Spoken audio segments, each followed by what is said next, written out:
I got 1, 2, 3, 4, 5, 6, 7, 8 wrenches in my top drawer of my snap-on box.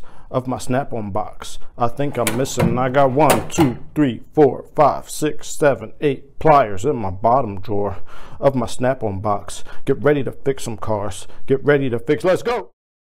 Hey, what's up, guys? It's MJ100K here, and today we're going to fix a windshield wiper problem on my friend's 2015 GMC Terrain, which is similar to a Chevy Equinox.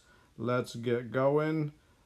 When I was a mechanic, some of the easiest diagnosis I've ever had to do was for windshield wiper problems, and I'm going to share with you 3 really simple problems that you could probably figure out yourself. So, in my experience, the 3 most common reasons why windshield wipers fail is number 1, either regulator or motor have gone bad, and that's going to be covered in this video. Number 2 is the fuse is blown because you use the wipers to try to clear the snow or ice from the car instead of doing it yourself. I would try just changing the fuse. Be careful though, don't just take a fuse from somewhere else. Get a new fuse and the same amp rating and try it, see if that works. Number 3, the wiper nut has become loose, again from using the wipers to clear too much snow or ice. It's a pretty simple way to check it. All you got to do is just look at it. If the stud in the middle is still spinning and the wiper is loose, just go ahead and tighten it and you might be just fine. See, here you go. That nut right there. Sometimes people would come in and all I had to do was tighten that nut and they would still have to pay the diagnosis fee. I mean, it wasn't up to me. I'm just doing my job. Less common reasons, the wiper switch itself could be good, or some electrical issues going to the motor or the connector at the motor. I don't have time to go through like electrical, like I'd have to teach you electrical from the beginning, and I can't do it in a 10-minute video, unfortunately. But in the future, I would like to make a video that's showing you the basics of electrical diagnosis. It was my favorite thing to do, electrical and no starts, when I was a mechanic.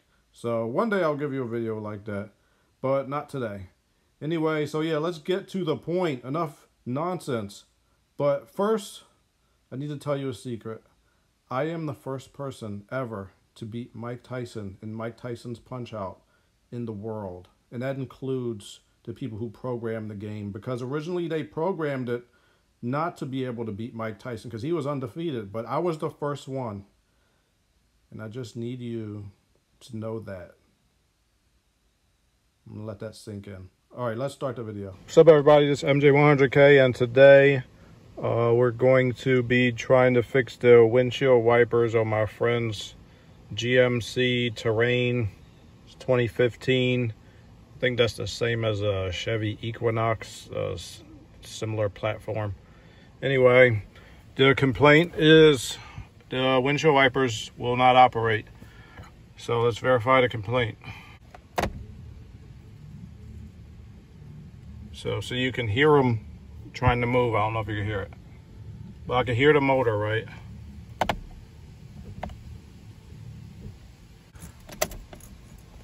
I took a look at this. I took a look at this vehicle yesterday, or a couple days ago, and up under here, the part has become disconnected. This is the new one, and when I looked at it, it had become disconnected here. So that noise you're hearing is just this motor spinning, but it's not attached to the arms that's where the wipers go. So all I'm gonna do is take this apart and take the old one out, put the new one in, and let's go ahead and do it right now.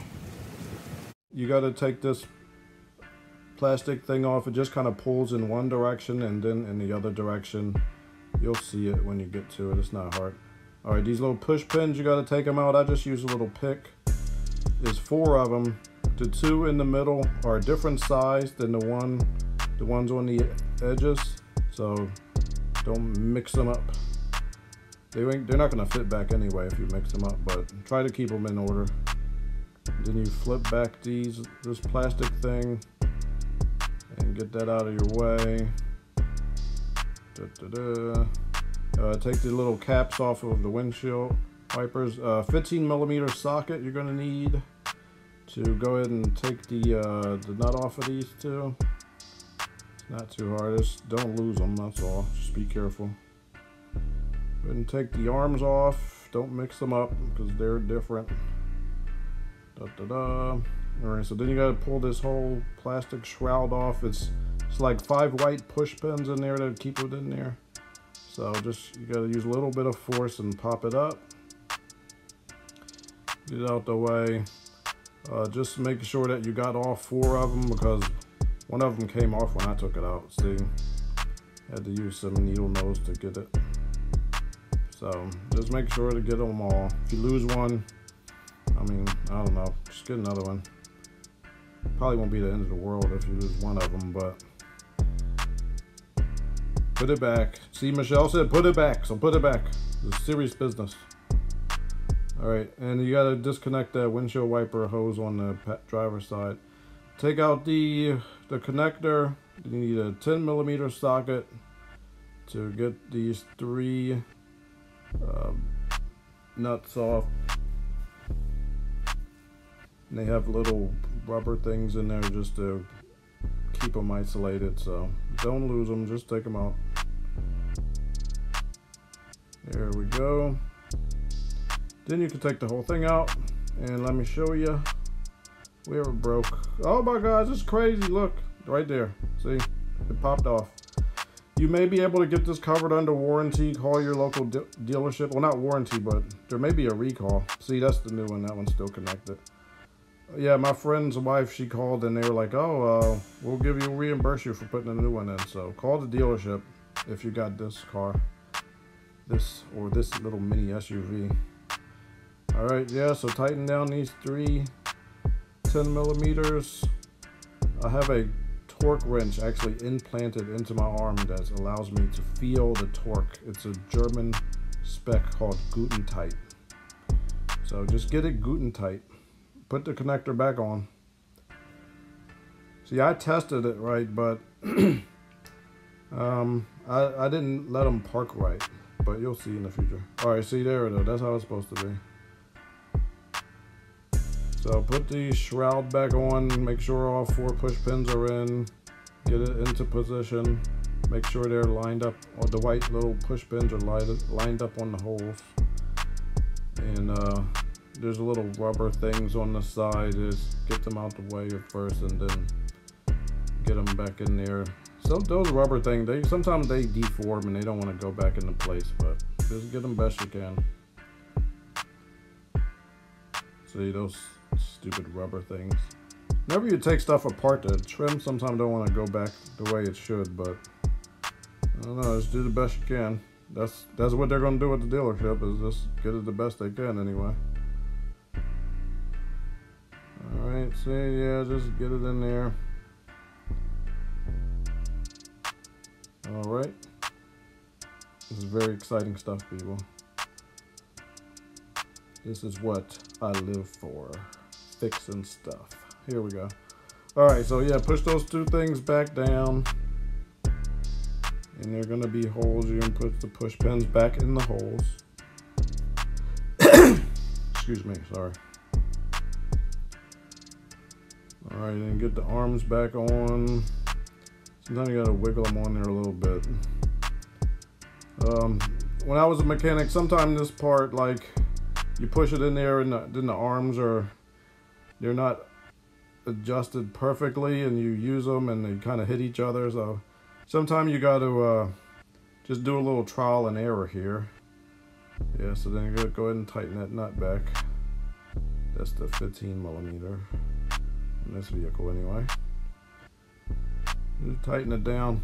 See, I did a little bit of error here, I guess. So when I tried it, they didn't want to move. So, all you got to do is just loosen the nuts again, and then turn the switch on and off, and make sure that they like park in their final position.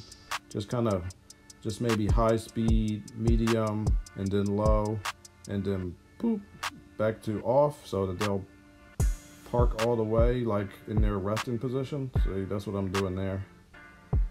And then you put them back on. Oh, yeah, make sure you put the right one. There we go, put in the passenger. See, in this one, you see how the passenger one is a little bit high? I had to adjust that again at the end, but you'll see. See, it's a little bit higher than it should be, I think. So, well, I know now. But yeah, you'll just adjusting these is sometimes a pain in the butt a little bit, but you'll get it. Just like take a picture or video before you do it, if possible, and then you'll know exactly where they're supposed to be parked in their final position. Okay. Just guten tight, German spec guten tight. I mean, unless you want to go and find the actual torque spec and then torque it. I mean, you can if you want to. I doubt anybody at the dealer is going to do that either. So there you go. Boom. Just get it on there. It's going to go one way in one direction and one way in the other. I think they do this so that when these vehicles are coming down the line, they're easier to assemble in the beginning. And that's pretty important. So there you go. And it makes it easier for us too when we service the vehicle. There we go. Just make sure you verify the repair. Anytime you do a repair, just make sure that you verify it before you call yourself being finished. See, yeah, see, I'm adjusting it a little bit. Just want to make sure it's perfect. Even when you're fixing your friends and family's car, then it's really got to be perfect, because then they complain to you directly. And I don't like comebacks. So even if it's a friend, I want it to be perfect. So there you go. And it's been a few days since I've done it and I haven't heard anything, so it should be perfect at this time. And I'm sure I'll hear from it if it ain't. But yeah, it looks good to me. So there you go. Congratulations. If you followed along, you probably fixed your own car too. And everybody is going to celebrate you. And you saved a little bit of money. Yeah, I mean, they might charge you like 80, 100 bucks to do that at the dealer. Yeah, I'm not paying that. It may be a recall though on this vehicle, so check that out. And have a good one.